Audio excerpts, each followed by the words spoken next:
Welcome to my channel Encomium India. आज के video में करेंगे 10th क्लास का फिजिक्स, प्रकाश का परावर्तन, प्रकाश का अपवर्तन, मानव नेत्र। मतलब लगता है आज फिजिक्स मैराथन चलेगा, ऑल ऑब्जेक्टिव। ठीक है, चलते हैं कंटिन्यू ऑब्जेक्टिव और करते हैं। VVII ऑब्जेक्टिव है जो कि हर बार पूछे गए मार्क्स है। ठीक है, चैप्टर वाइज करेंगे। ठीक है, चलते हैं क्वेश्चन को क्या कह रहा है, सुनिएगा। पहला क्वेश्चन में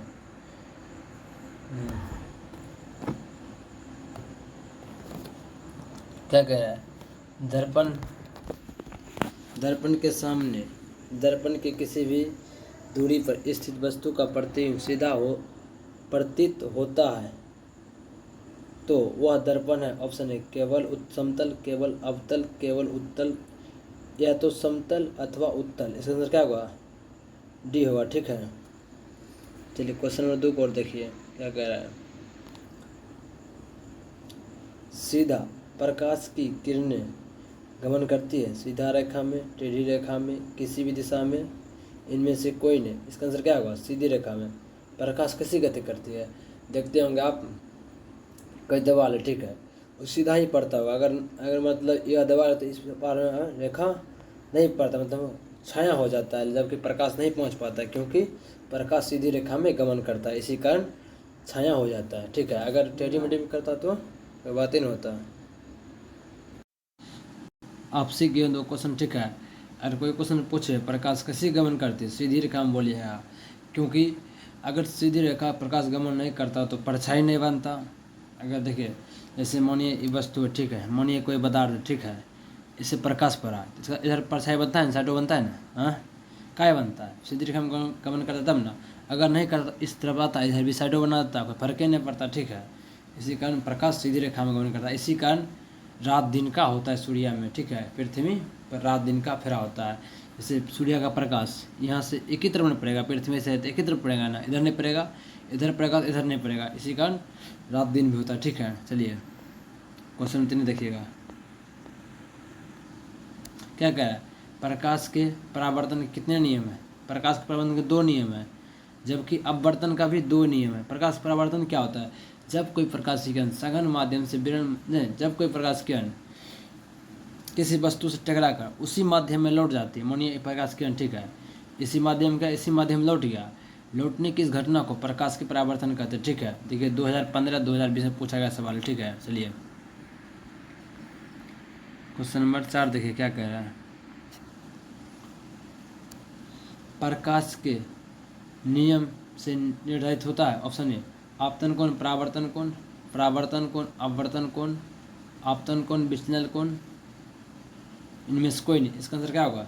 आपतन कोण, परावर्तन कोण। देखिए कैसे का होगा, देखिए ऐसे में प्रकाश किरण आया सीधे, ठीक है, फिर इधर ये आने वाला कोण को आपतन कोण, जाने वाला कोण को परावर्तन कोण, मतलब कि आपतन कोण और परावर्तन कोण बराबर होता है। ये होता मानिए ये 45 डिग्री बनाया ना, ये नहीं मानिए 45 डिग्री, ठीक है, ये कितना बनाएगा समझिए, कितना बनाएगा, ये 45 बनाएगा, ये 45, मतलब आपतन कोण का कोण और परावर्तन कोण कितना होता है? बराबर होता है। ठीक है, चलिए क्वेश्चन नंबर 4 देखिए क्या कर 5 का देख रहे क्या कर रहा है। प्रकाश तरंग उदाहरण ऑप्शन है चुंबकीय तरंग, विद्युत चुंबकीय तरंग, परावैद्युत तरंग, डी इनमें से कोई नहीं। इसका आंसर क्या होगा? विद्युत चुंबकीय तरंग, क्योंकि प्रकाश सीधी रेखा में गमन करता है, और क्या, और विद्युत चुंबकीय भी सीधी रेखा में गमन करता है, इसी कारण इसका बोला एग्जाम्पल कौन है, तो क्या होगा? विद्युत चुंबकीय तरंग। ठीक है, चलिए 6 का क्वेश्चन क्या कह रहा है। समतल दर्पण द्वारा बना प्रतिबिंब होता है। ऑप्शन ए वास्तविक, काल्पनिक, ये भी दोनों, डी इनमें से कोई नहीं। इसका आंसर क्या होगा? काल्पनिक। समतल दर्पण द्वारा देखिए, और अवतल दर्पण द्वारा वास्तविक प्रतिबिंब बनता है, ठीक है, और नहीं, हाँ, वास्तविक प्रतिबिंब बनता है, और उत्तल दर्पण द्वारा वास्तविक और क्या बनता है? वास्तविक और काल्पनिक दोनों बनता है। ठीक है, उससे अति उत्तल में दर्पण में, जबकि समतल दर्पण में सिर्फ काल्पनिक बनता है। ठीक है, इसका आंसर क्या हुआ? बी हुआ। ठीक है, चलिए क्वेश्चन 7 सुनिए क्या कह रहा है। किस एक अवसारी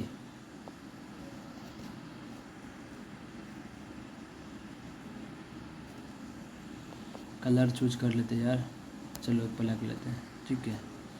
क्या कह रहा है,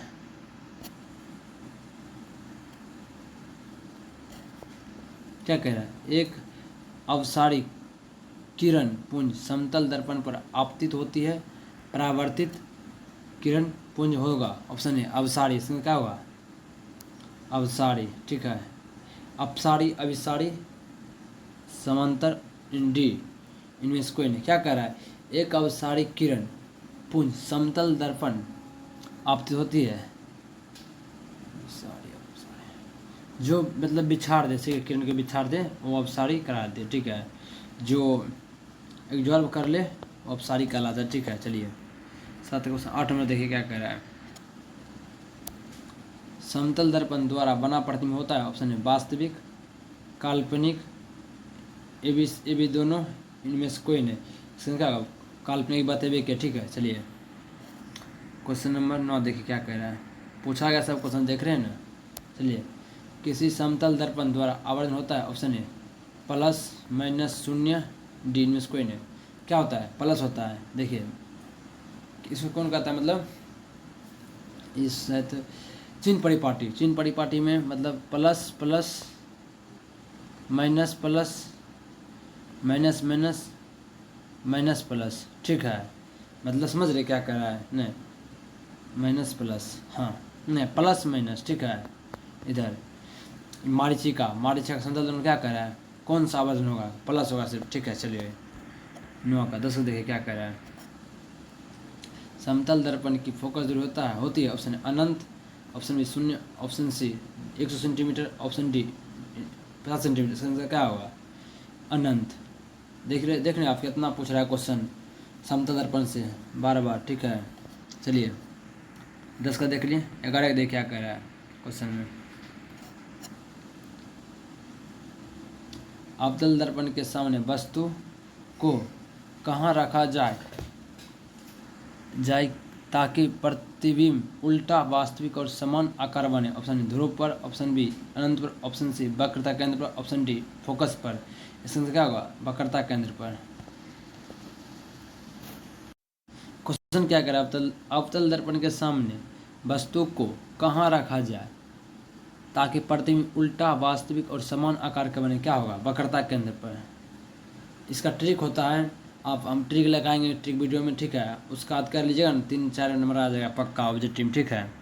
ये कहाँ पर किस वस्तु को रखें तो मिल जाए, यहाँ पर किस प्रकार प्रतिबिंब बनेगा, ठीक है। चलिए क्या कर रहा है, 12 का उत्तल दर्पण में बना काल्पनिक प्रतिबिंब होता है, ऑप्शन है सीधा आवर्धित, उल्टा आवर्धित और सीधा हासित, डी, इनमें से कोई नहीं। क्या होगा, सीधा एवं सीधा होगा, ठीक है।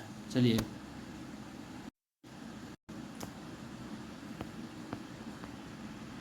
क्वेश्चन नंबर देखिए क्या कह रहा है, 13 का दर्पण का सूत्र होता है, क्या होता है, 1/v प्लस 1/u बराबर 1/f। इसमें क्या होगा, ए होगा, ठीक है। चलिए ये तो उत्तल दर्पण होता है फॉर्मूला, ठीक है। तो आप इसका ये उत्तल दर्पण का होता है, नहीं दर्पण का होता है, ये लेंस का होता है, ये लेंस दर्पण फॉर्मूला है, ये लेंस फॉर्मूला, ठीक है। चलिए अगला क्वेश्चन आएगा, फिक्स बनाइएगा, ठीक है। 13 का देख लिए ना। चलिए 14 का देखते क्या कह रहा है, क्या कह रहा है, दाढ़ी बनाने के लिए कौन सा दर्पण उपयुक्त है, ऑप्शन ए समतल, ऑप्शन बी उत्तल, ऑप्शन सी अवतल, इनमें से कोई नहीं। इसमें क्या होगा, सी क्या होगा, अवतल। आप जाते होंगे मतलब कॉपी थी में, देखिए इधर भी लगा होगा आईना, इधर भी लगा होगा, आप बीच में बैठे होंगे, ठीक है, दाढ़ी बनाने मुनि, ठीक है। तो इसका पिछला से इधर भी दिखता है, क्या कि अवतल दर्पण के कारण मतलब बहुत बहुत दूर के वस्तु को एब्जॉर्व करता है, ठीक है। चलिए देख लिए 15 देख क्या कर रहा है, किसी कार के अग्रदीप में प्रयुक्त दर्पण निम्नलिखित में से कौन है, ऑप्शन है अवतल दर्पण, ऑप्शन बी उत्तल दर्पण, ऑप्शन सी समतल दर्पण, ऑप्शन डी समतल और उत्तल दर्पण। इसका क्या होगा, अवतल दर्पण, ठीक है। किसी कार के अग्रदीप में प्रयुक्त होने वाला वस्तु मतलब कि आगे में कार है ना, आगे हम बोल रहा है कौन सा दर्पण का प्रयोग करता है, अवतल दर्पण का प्रयोग किया जाता है, ठीक है। चलिए किसी गाड़ी में 16 देखिए क्या कह रहा है, किस दर्पण का उपयोग पश्च दृश्य के रूप में किया जाता है, उत्तल दर्पण मतलब पीछू, गाड़ी के पीछे में कौन सा दर्पण का प्रयोग किया जाता है? उत्तल दर्पण, जबकि आगू में अवतल दर्पण। ठीक है, इसका आंसर क्या होगा? ए। अवतल दर्पण किसमें कहता है? आगू में किया जाता है। ठीक है, सीध कोई दर्पण का उपयोग नहीं होता है, तो मुंह देखने में होता है। ठीक है, चलिए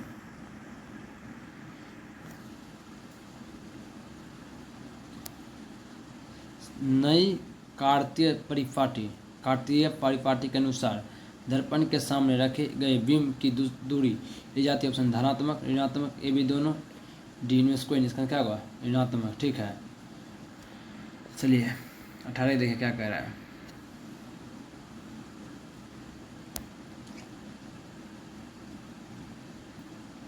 निम्न में से किस दर्पण का फोकस दूरी धनात्मक होता है? क्या होगा? उत्तल दर्पण का फोकस दूरी क्या होता है? धनात्मक, जबकि अवतल दर्पण का फोकस दूरी ऋणात्मक होता है। ठीक है, चलिए 18 हो गया। 19 को देखिए क्या कह रहा है। यार, यदि किसी बिंब के प्रतिबिंब का आवर्धन ऋणात्मक है तो उस प्रतिबिंब की प्रकृति क्या होगा? ऑप्शन ए वास्तविक और उल्टा, ऑप्शन बी वास्तविक और सीधा, ऑप्शन सी सीधा और आभासी, ऑप्शन डी आभासी और उल्टा। इसका आंसर क्या होगा? वास्तविक और उल्टा। क्या कह रहा है? यदि किसी प्रतिबिंब का आवर्धन ऋणात्मक होता, क्या कह रहा है? ऋणात्मक। अवतल दर्पण क्या होता है? ऋणात्मक।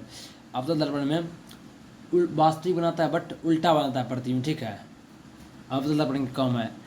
अवतल दर्पण में ऋणात्मक होता है, उत्तल दर्पण में धनात्मक होता है। उत्तल दर्पण में क्या होता है? सीधा प्रतिबिंब और काल्पनिक बनाता है। ठीक है, चलिए 20 के देखिए क्या कह रहा है।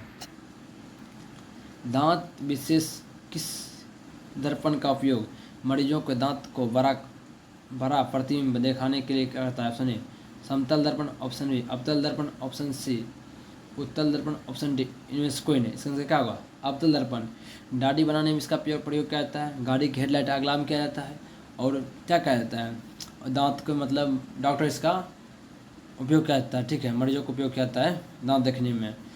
अवतल दर्पण का उपयोग करता है, जो कि 2018 में पूछा गया है। इधर हमारा क्वेश्चन बन गया। बोलेगा अवतल दर्पण का उपयोग बताए, क्या बोलिएगा?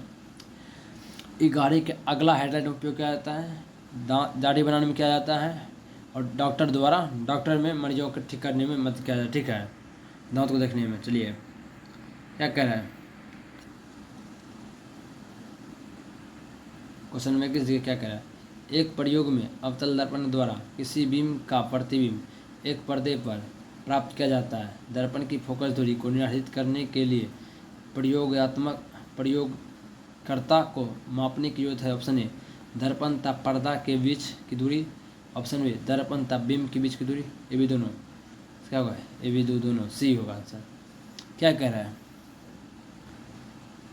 देखिए, यहाँ कोई आदमी खड़ा है, यहाँ पे कोई आदमी खड़ा है। ठीक है, इधर भी इधर यहाँ इसका परछाई यहाँ बनेगा ना, दोनों बीच की दूरी नापा जाएगा। ठीक है, इसलिए बोला, यही आंसर बोल रहा। ठीक है, आंसर क्या होगा? ये भी दोनों। ठीक है, चलिए क्या कह रहा है इसका? गोले दर्पण परावर्तक पृष्ठ की वृत्ताकार सीमा रेखा का व्यास कहलाता है। ऑप्शन ए मुख्य फोकस, ऑप्शन बी वक्रता त्रिज्या, ऑप्शन सी प्रधान अक्ष, ऑप्शन डी गोलीय दर्पण द्वारा। इसका आंसर क्या होगा? गोलीय दर्पण द्वारा। क्या करा है? गोलीय दर्पण परावर्तक पृष्ठ वृत्ताकार इसका।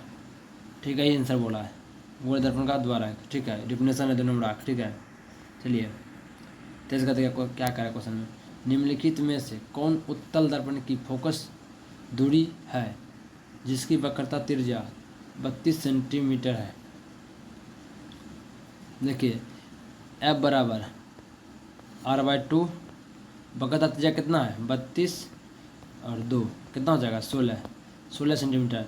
अगर पूछा ना वक्रता त्रिज्या फॉर्मूला क्या होता है? F बराबर R/2। ठीक है, इसका आंसर होगा। त्रिज्या कितना है? 32 और मतलब 2 से भाग दीजिए, कितना होगा? 16 सेंटीमीटर। ठीक है, प्लस में। क्या उत्तल दर्पण क्या होता है? प्लस में होता है। अगर अवतल देता ना, बोलिए होता आंसर कितना? Minus 16 centimetre. ठीक है, अगर अवतल होता तब। उत्तल की बात कर रहे हैं, मतलब उत्तल क्या होता है? पॉजिटिव, इसलिए पॉजिटिव दिया गया। ठीक है, चलिए 24 देखिए क्या कह रहा है क्वेश्चन में।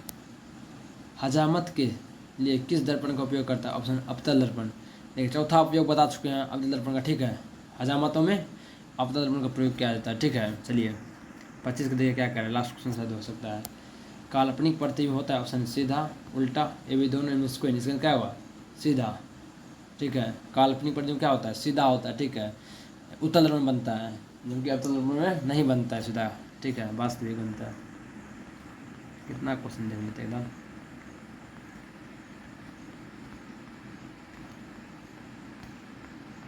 पैंतीस क्वेश्चन करा देते, ठीक चले।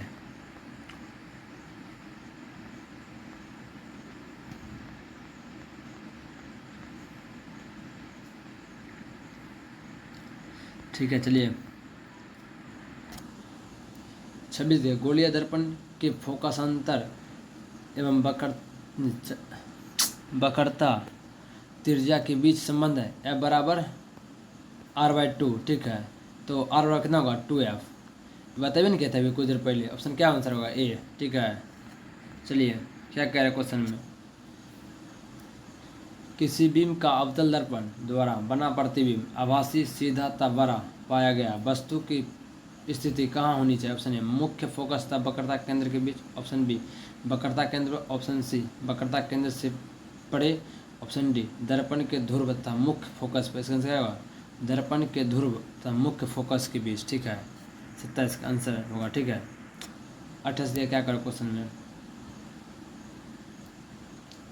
किस दर्पण में दूर की वस्तु का प्रतिबिंब सदैव सीधा होता है। इसका आंसर क्या होगा, केवल अवतल, केवल उत्तल, केवल समतल, या तो समतल या तो उत्तल। क्या होगा आंसर इसका, डी, या तो समतल या तो उत्तल। क्या बोला है, किसी दर्पण में दूरी की वस्तु का प्रतिबिंब सदैव सीधा, मतलब बोले ना उत्तल और समतल का प्रतिबिंब हमेशा सीधा बनता है और काल्पनिक बनाता है इमेज, ठीक है। चलिए 28 का 29 हो गया। 29 देखिए क्या कह रहा है, अवतल दर्पण की फोकस दूरी होती है ऋणात्मक, ऋणात्मक होती है अवतल दर्पण की फोकस दूरी कार्टेशियन बिंदु, ठीक है, लेकर आएंगे और सब्जेक्टिव भी देखिएगा, ठीक है। चलिए 30 का, किस दर्पण से हमेशा वस्तु छोटा प्रतिबिंब होता है। ऑप्शन ए उत्तल, ऑप्शन बी अवतल, ऑप्शन सी समतल, ऑप्शन डी इनमें से कोई। इसका क्या होगा, उत्तल। किसी दर्पण में हमेशा वस्तु छोटा प्रतिबिंब क्या होता है, किसमें बनता है, उत्तल में, जबकि अवतल में बड़ा बनता है। क्या बनता है, बड़ा, ठीक है। चलिए इसको देखने 31 देख क्या कह रहा है, किसी दर्पण की फोकस दूरी चिन्हों की परिपाटी के अनुसार ऋणात्मक मानी जाती है। अवतल दर्पण कितने बार आएगा क्वेश्चन, देख रहे हैं ना, 2023 बार बार पूछा गया, सब पीवे क्यों करा रहे, ठीक है, एनालिसिस भी करा रहे इसके साथ, बहुत इंपॉर्टेंट क्वेश्चन है, ठीक है, इसको याद कर लीजिएगा गौर से। चलिए अवतल दर्पण में आवर्धित काल्पनिक प्रतिबिंब बनाने के लिए वस्तु को कहाँ रखा जाता है। ऑप्शन ए फोकस और ध्रुव के बीच, ऑप्शन बी वक्रता केंद्र से पर, ऑप्शन सी फोकस पर, ऑप्शन डी वक्रता और क्या होगा फोकस के बीच। इसका क्या होगा, फोकस और ध्रुव के बीच, ठीक है, इसका आंसर होगा, ठीक। चलिए क्या कह रहा है, किसी गोलीय दर्पण की फोकस दूरी 20 सेंटीमीटर है, यह गोलीय दर्पण की किस प्रकार का है। प्लस में बोल रहा है, तो प्लस में क्या होता है, उत्तल दर्पण। अगर माइनस की बात करना तो अवतल दर्पण, ठीक है। चलिए होगा 34 क्या कह रहा है, निम्नलिखित में दर्पण सूत्र है। ऑप्शन ए दर्पण सूत्र में क्या होगा, ई होगा 1/f बराबर 1/v प्लस 1/u। अगर बोला उत्तल का, बोला लेंस प्रोडक्ट क्या होता है ऊपर लगा 1/f बराबर, ठीक है। चलिए देखिए क्या कह रहा है, निम्नलिखित में से किस दर्पण द्वारा किसी वस्तु का आभासी प्रतिबिंब मिल सकता है। ऑप्शन ए समतल दर्पण से, ऑप्शन बी उत्तल दर्पण से, ऑप्शन सी अवतल दर्पण से, ऑप्शन डी इनमें से कोई नहीं। इसका क्या होगा आंसर, इनमें से ही बोल रहा है, इनमें से भी होगा, ठीक है। क्या कह रहा है, निम्नलिखित में से किस दर्पण द्वारा किसी वस्तु का आभासी प्रतिबिंब मिल सकता है। सभी मिल सकता है भाई, ठीक है। आभासी मतलब क्या, काल्पनिक नहीं, आभासी मतलब महसूस करने, ठीक है। चलिए आज का फिजिक्स का वीडियो यहीं तक रहेगा। प्रकाश का अपवर्तन परावर्तन कर दिया खत्म, अब चलेंगे प्रकाश के परावर्तन अगला वीडियो में। इंतजार कीजिएगा वीडियो को। जय हिंद, जय भारत। वीडियो को पूरा देखने के लिए थैंक्स।